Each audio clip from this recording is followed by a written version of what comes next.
ঝাঁকা মাথায় মানুষের ছবি আঁকতে এরকম পেন্সিল দিয়ে একটা ঝাঁকা এঁকে নিয়ে তার নিচে একটা মানুষ এঁকে দিচ্ছি। ১ম এ মানুষের মাথার পাগড়ি এবং পরে চুল, চোখ, নাক, মুখ এভাবে দিয়ে দিচ্ছি এবং পরে মুখে দাড়ি দিয়ে দিচ্ছি।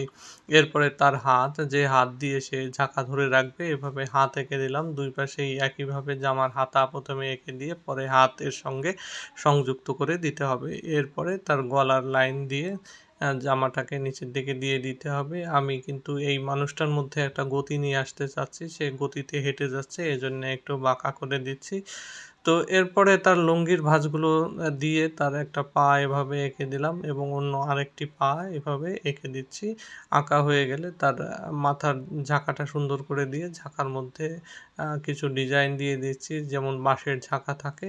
এরপরে ঝাঁকার উপরে কিছু মালামাল দিয়ে দিলাম। এবার পায়ের নিচে কিছু ঘাস দিয়ে সুন্দর করে রং করে দিলাম। কেমন লাগলো তোমাদের জানাবে।